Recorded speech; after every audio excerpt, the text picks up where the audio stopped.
In a world dominated by digital perfection, where does the soul of cinema reside? For decades, film captured more than images. It captured emotions, stories with texture, with imperfections that made us feel more human. Dehancer takes us back to that golden era, transforming digital precision into the warmth and richness of film.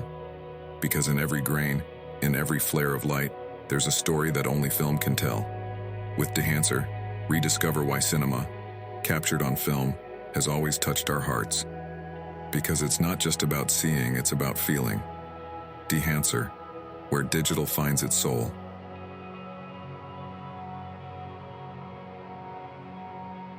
Today we are exploring something that might change the way you think about color grading and cinematic aesthetics. With Dehancer, we are introducing a solution that makes conventional LUTs obsolete. Seriously. Imagine never having to spend a single dollar on a new LUT again, because for $450 you get a tool that offers endless creative possibilities. It's not just a cost-effective solution in the long run, but it also simplifies the process of capturing that authentic film look without the associated cost of shooting on traditional film. Plus, for those who are always on the move, Dehancer has made this technology accessible right at your fingertips with their iOS app, allowing you to edit on the go from your mobile device. While I am saying this, I will show you some images. So if you are ready to elevate your project to a cinematic level with ease and efficiency, stay with me in this tutorial where we will break down everything you need to know about Dehancer. So let's get started. Okay,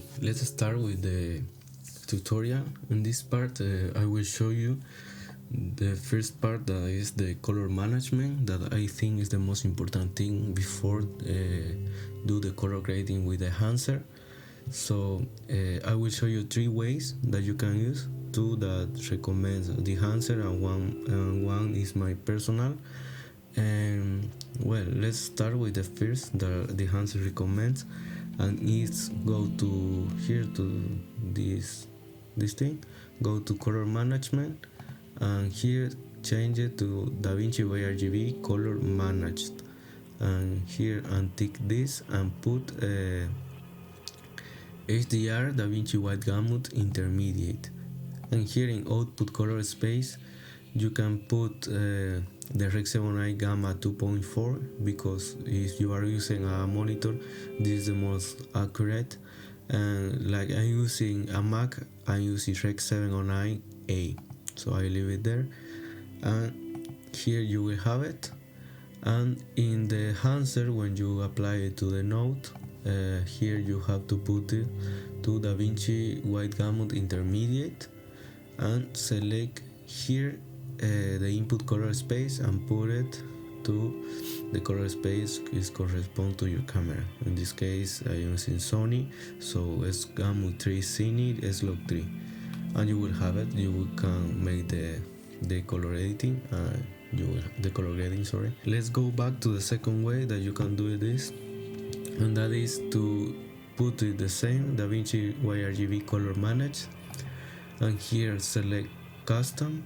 In custom, use separate color space and gamma, and input color space you will put DaVinci White Gamut and DaVinci Intermediate. Here the same, DaVinci White Gamut and DaVinci Intermediate in timeline color space. And in output color space you will put Rec 709 and Rec 709A if you are using a Mac. If not, put Gamma 2.4. This is the Gamma, okay? And you have it. Now you will save it, and in this way you will put this in the node you have the Dehancer. You will put DaVinci White Gamut intermediate, and here you will do the IDT and the ODT. Well, the IDT only.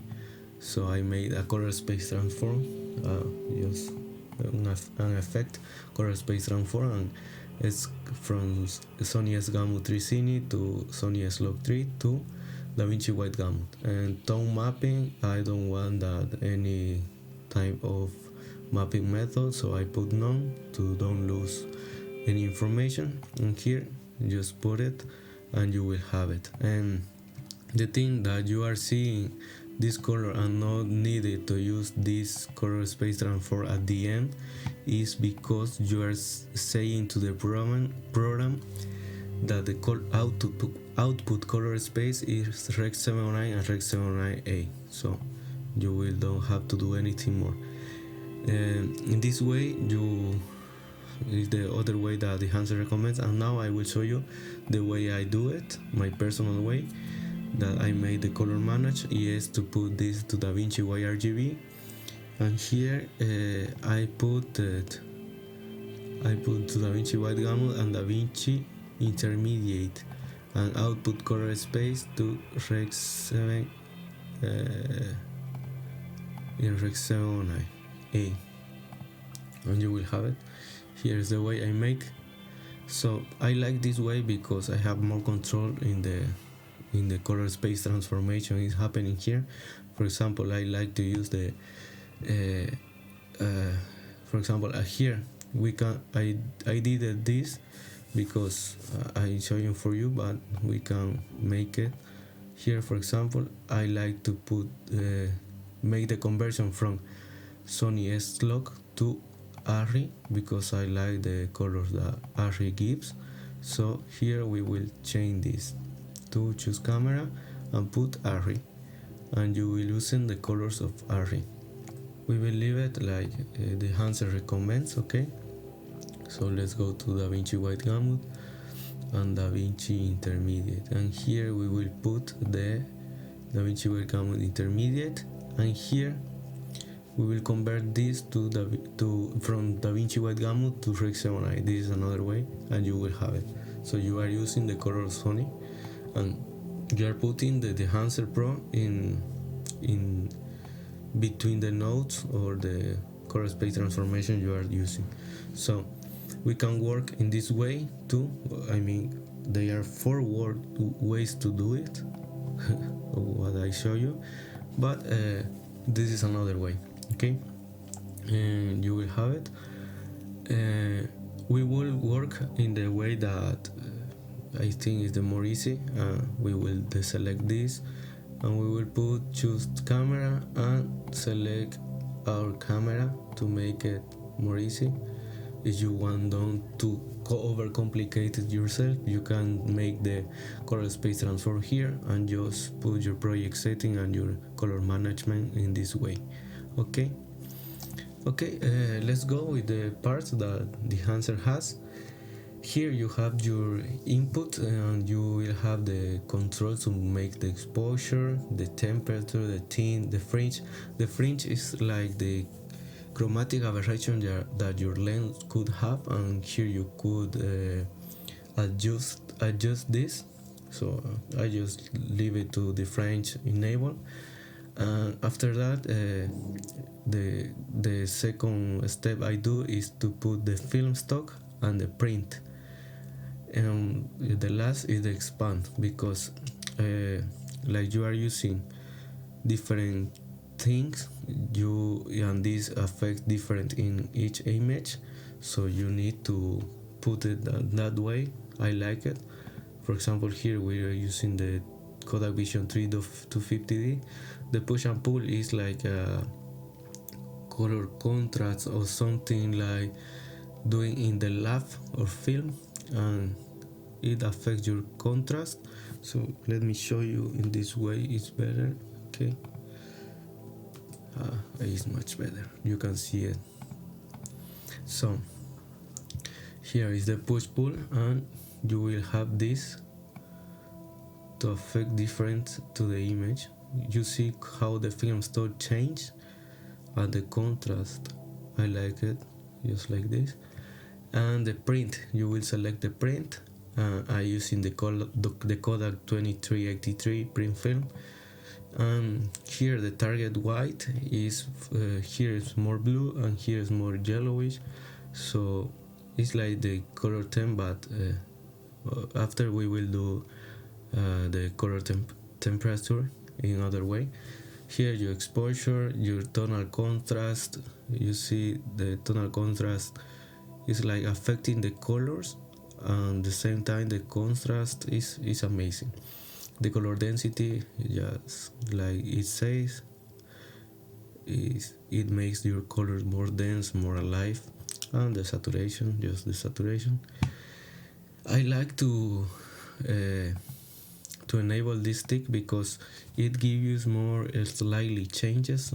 For example, if you untick this, the changes will be more aggressive, so I leave it in analog range limiter, so you can make the adjustment and will not be so aggressive, and we will leave just like this. And the other thing you have to do after you make and select the film and the print is to go to the tab of expand and adjust your whites and blacks. In this case I will show you how I do it. You don't want to clip anything, so this tool will help you to adjust the whites and blacks. You see, it's like a way to add contrast, but no, it's the proper way. It's just to balance the image between white and blacks. Okay, let's go to the next part, and it is film developer. Here you can adjust the contrast, the gamma, and the color separation, and make the color boost. In this case, for example, if I deactivate this, is the image I have. This is like the most important tool for achieve the look you want to achieve. In this case, I will put everything to 0 and enable it. And here I like to work with contrast boost and add it. Okay, and let's go to gamma correction because it will affect your gamma, and you see the image, the mid-tones and everything is making more pop. And the color separation is like affecting the more saturated colors, but you can see it if after we make this adjustment. That is the color boost. Okay, it's just adjusting the colors, making more vibrant. And the color separation is affecting only to the most saturated color. You see the difference? So you have it. I like to leave it there. I like to add a little more of contrast, just like this, not too much, and the gamma to correct the overall color. After we will go to film compression. The film compression is affecting only to the highlights. Is a good way or a good tool to make a good roll-off in your highlight zones. For example, if you clip the image in your shoot, you can make it more easy to see, or it's more easy to see, and will not show you that the image is clipping. It will not recover any information, but it will give you a nice effect, and I will show you how it affects now. You see, in this case I will put everything to 0. Okay, and here you will see it. For example, a good way to start this is to just play with the impact, and here you see how the lights here on her hair is affecting, and the white point is just a way to see how much of this film compression will affect to the whites. The tonal range is like how much of the tones you will affecting. In this case, it affects to all the image or just some parts. Okay, I like to leave it just like this.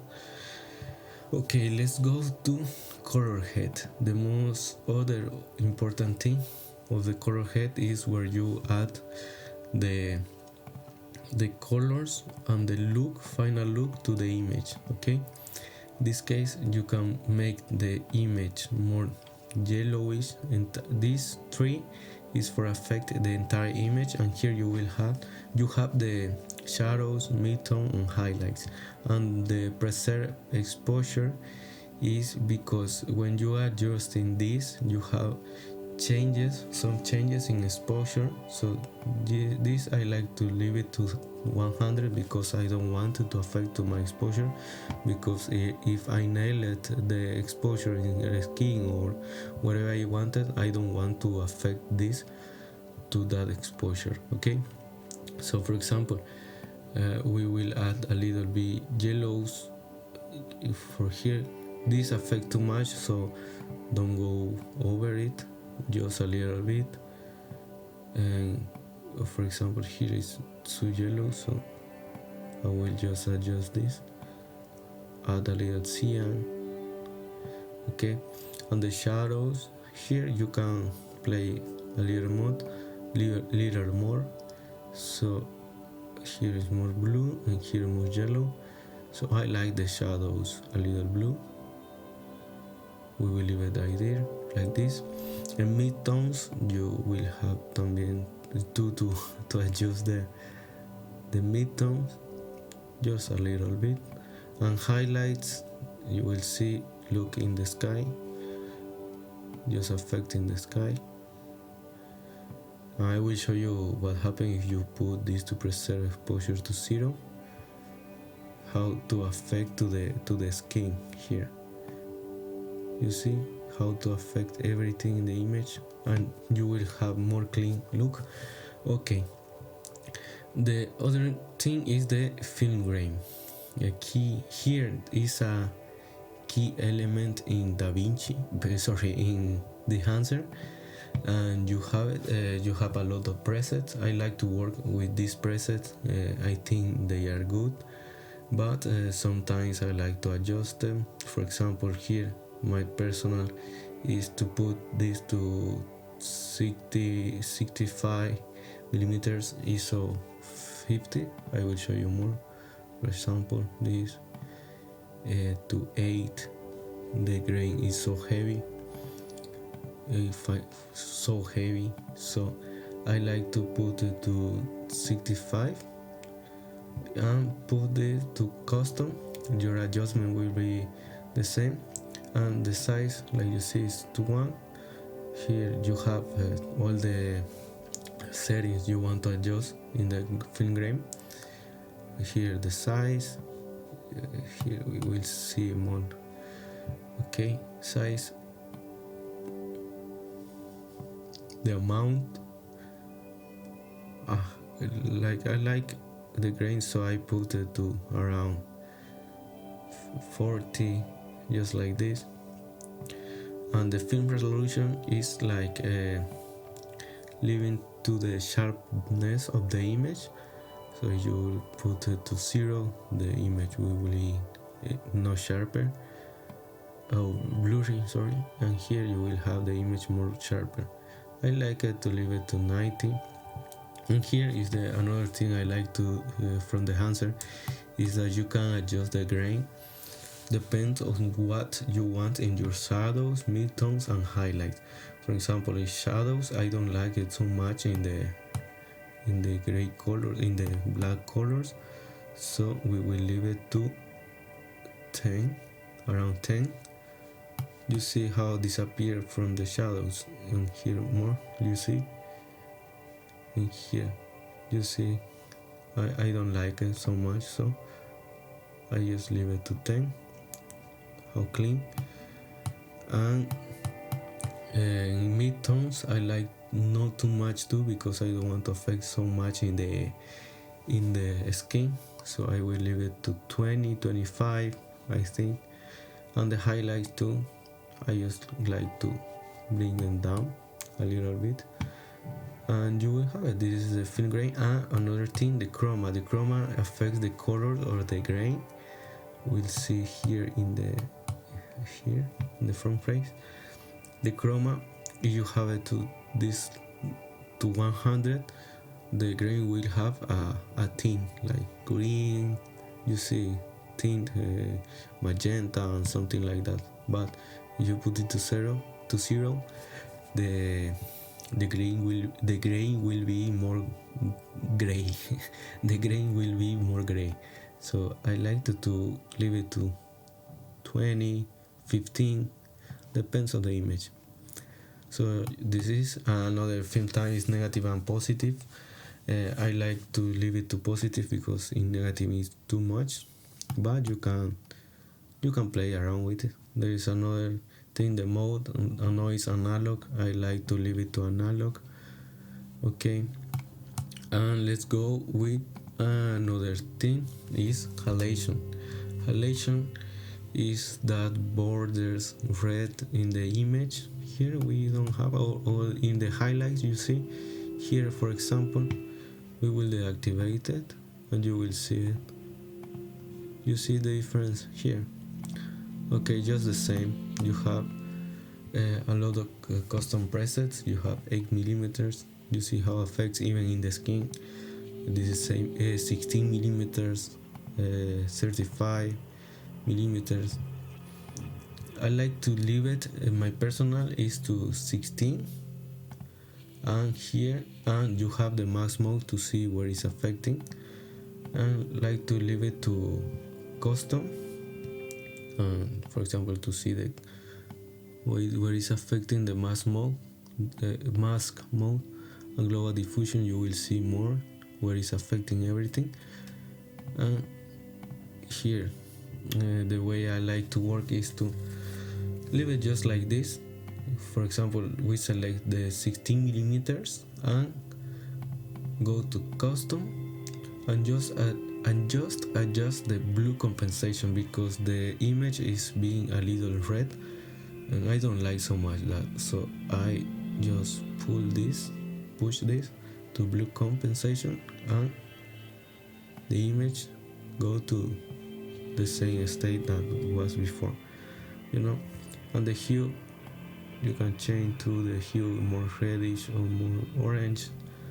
You just leave it like this, but if you want more effect, more heavy, you can adjust the amplify if you want. This is it. The impact is like your opacity mask. I just leave it just like this because I like the preset it has. I don't like to play so much with it, just like I just say before. This put to 16 custom, just the blue compensation, and that's it. It's my personal. If I think the halation, the halos are too heavy, I just use the amplify to lower it or amplify it, and the global diffusion to see where it's affecting, and the highlight too. You see, you have a lot to play around with.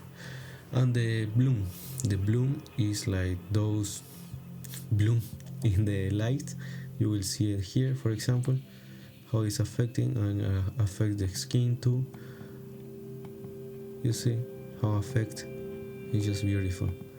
So in this way too, I like to leave it to 35 and just go to custom and affect the amplification or the amplification, and see where it's too much. If it is too much, I just like to lower it. For example, where it was 50, so yes, I think it's too much. And you have the mask mode to see too where it's affecting the bloom in the image. You have a lot of tools to make it more in your way. For example, source limiter, we will show you how much you want to affect the image, the details, the more details thing in the image, and that's it. The bloom. Let's go with film damage. Film damage, you have a lot of preset too. For example, 8mm, 16, 35, 65, 70. For example, 8mm, we will activate this. You see, you have a lot of scratches, dust, hair, everything. And 16 is less, and 75,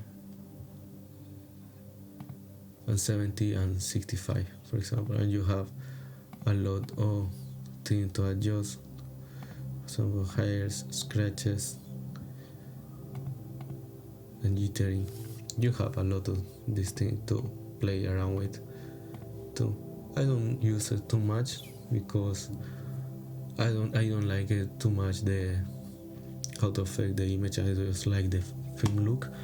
Filbreath is another tool to change those exposure of the image between frames. For example, if I activate this and I will put it to 8, you will see how affects the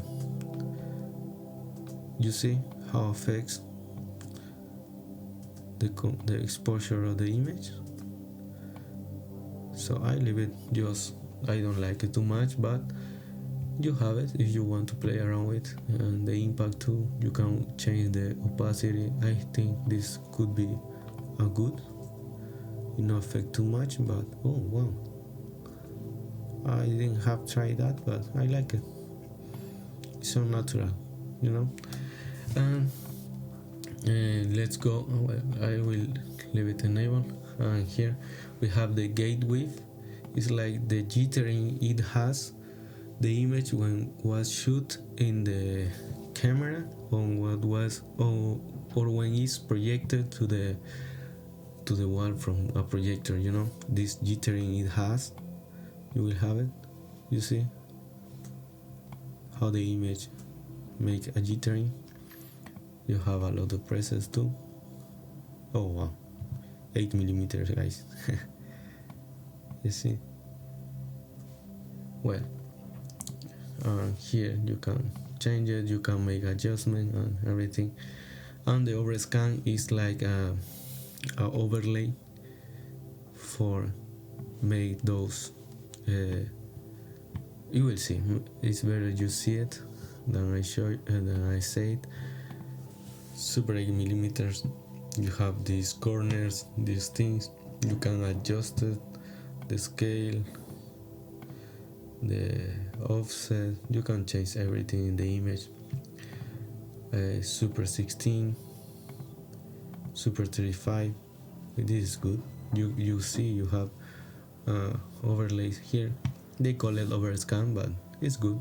You have it too for those Instagram reels that you are seeing. That postcard that you see lately.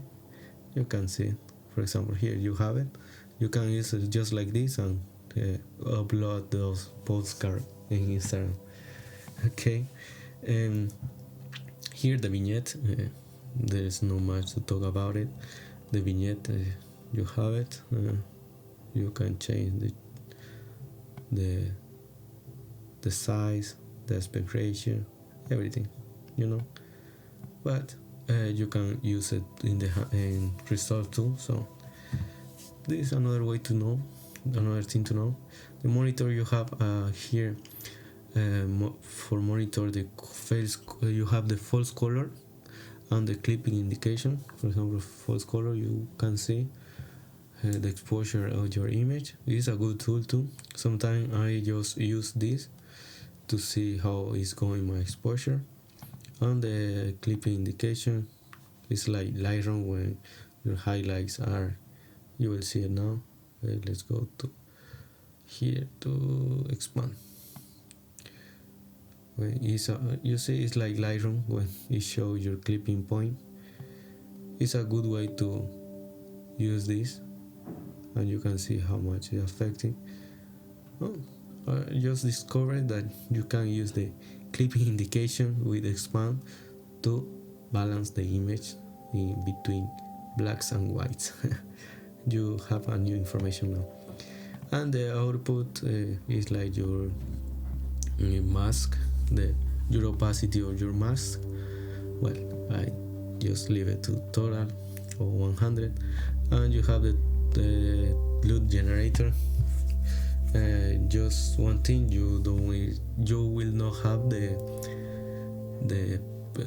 these effects. For example, gray, fill grain, halation, bloom, fill damage, and everything, because it's a LUT. You will just save maybe the film stock and the print and expand, the basic thing. You have it.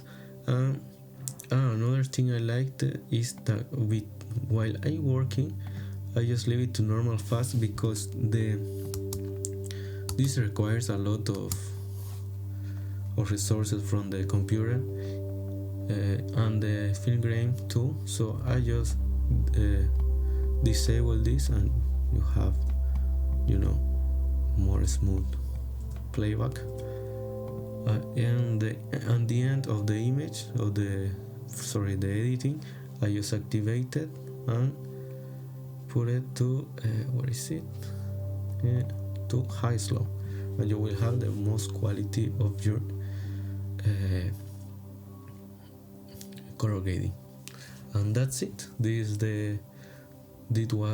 was the tutorial of Dehancer. I hope you enjoyed, and I hope you learned good thing. Sorry, one thing I like to do in this case, just one tip, is to, for example, in the Dehancer they say that to add the sharper after the Dehancer plugin. So I don't like it do it that way, so I just add two serial nodes before. Sorry, here, clean up, and here I like to add this. I like to make it before the Dehancer, the sharpener. So here you add animate, and you just grab this, use the alpha input, and here you will selecting only the highlight, and go to this to detail blur, and you can play around with.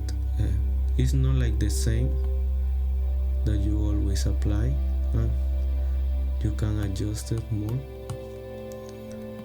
Here I don't like to put it that much, but yes, it's a good way, because for example, if you put it after, you will see the difference.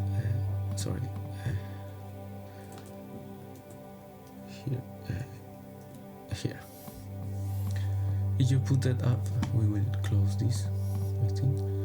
If you put it after and you make the sharpening in the image, your grain will increase too. So I don't like it. You see how the grain increase too, and you cannot make a lot of sharpening. The grain is too heavy too. It's very, very bad. I don't like it. So for me personally, I just like it, make it before, and you will have it. It's more clean, it's more simple, it's more beautiful. And you have it. This is the tutorial. I hope you enjoyed, guys. I will leave you with the clip. So here is it. Well, I will put in the video after. Okay, thank you.